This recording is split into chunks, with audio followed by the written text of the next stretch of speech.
supercars with roaring engines, right? But what if I told you this iconic name was born out of one man's defiance against the king of Italian cars? This isn't just a story about luxury, it's a story of rebellion. Imagine this: Italy, the early 1960s.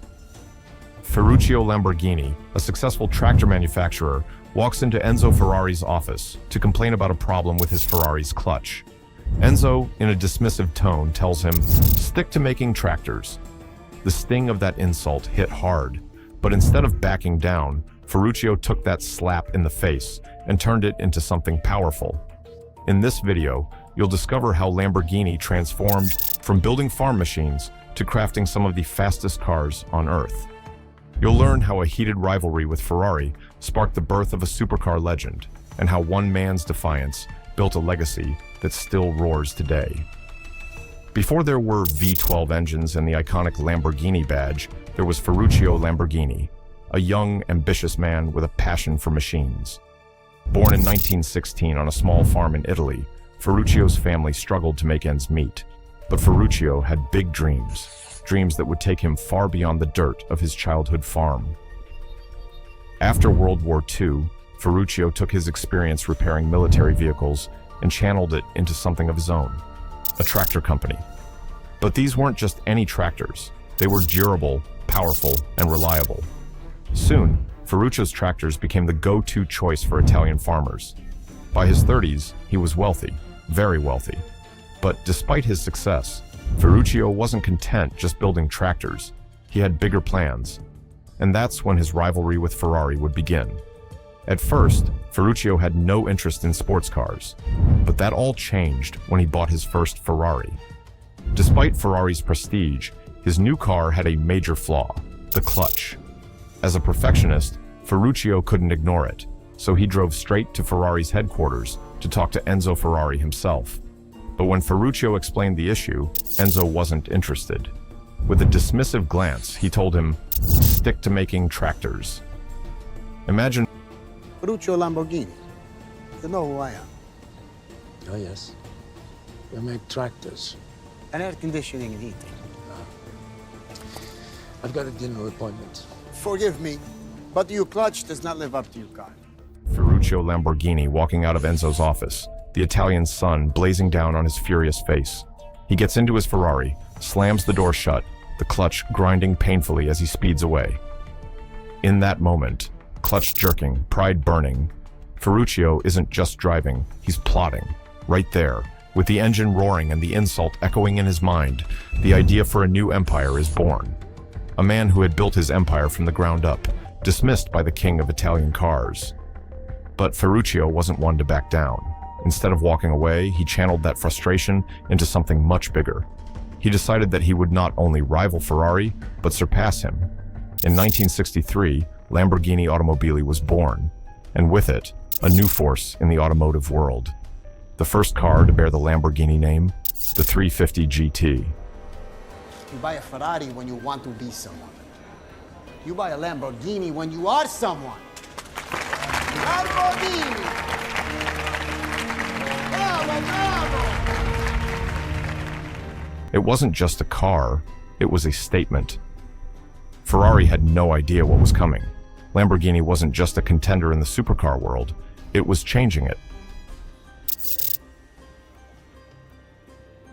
The Lamborghini Miura, released in 1966, wasn't just fast.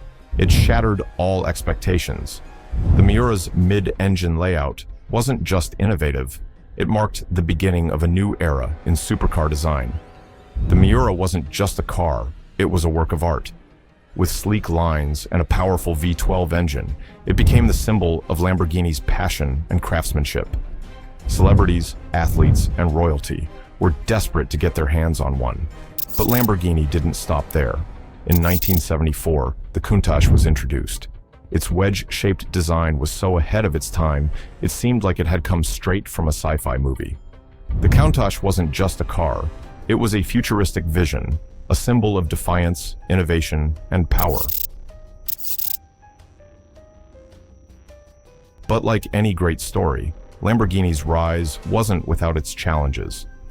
The 1970s brought financial turmoil, the oil crisis, and a global recession. By 1974, Ferruccio Lamborghini was forced to sell the company he had built from the ground up. His dream, once soaring, seemed to falter. It wasn't just numbers on a balance sheet, it was personal. The dream Ferruccio had fought so hard to build was slipping through his fingers. In interviews years later, friends would say he never really got over it. Giving up control was like giving up a piece of himself. But, true to his character, Ferruccio accepted defeat not with bitterness, but with quiet dignity, knowing that he had already changed the world. Yet, the spirit of Lamborghini couldn't be extinguished. Despite changes in ownership and uncertainty about its future, the legacy of Ferruccio's vision lived on. The brand had weathered storms before, and it wasn't done yet.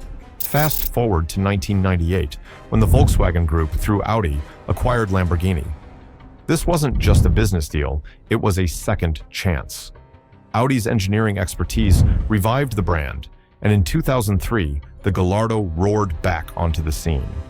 The Gallardo wasn't just a new model, it was the revival of a legend.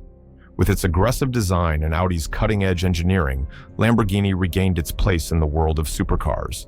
Then came the Aventador, and with it, Lamborghini cemented its reputation for extreme performance and radical design. The brand's identity was stronger than ever, fueled by a legacy of passion, power, and relentless innovation. Lamborghini had become more than just a car. It became a symbol of ambition, power, and living life on your own terms. From rap lyrics to red carpets, the sound of a Lamborghini revving up is the sound of success. Today, when someone dreams of ultimate success, it's not just about a house or a title. It's about that roaring V12, those unmistakable scissor doors lifting to the sky. Lamborghini has become shorthand for achieving the impossible, for living boldly, for refusing to play by the rules. It's a rolling testament that with enough daring, you can turn even an insult into an empire. The brand had become the car of choice for celebrities, athletes, and billionaires. Lamborghini wasn't just a machine, it was a lifestyle. The Lamborghini Urus, an SUV, took the supercar philosophy into new territory, proving that Lamborghini could redefine the rules yet again. So, how did Lamborghini go from building tractors to becoming a global symbol of luxury, power, and innovation? Through defiance, relentless pursuit of excellence, and a commitment to reinventing the impossible. From Ferruccio's bold challenge to Ferrari to the modern-day triumphs of the Aventador and Urus, Lamborghini's story is one of continuous reinvention. It's not just about surviving, it's about thriving. Lamborghini didn't just create cars, they created dreams. Now, we want to hear from you. What's your dream car and how does it embody the spirit of innovation and defiance that Lamborghini represents? Let us know in the comments below. And if you enjoyed this deep dive into Lamborghini's legendary story, hit that like button and subscribe. We've got more legendary automotive stories coming your way.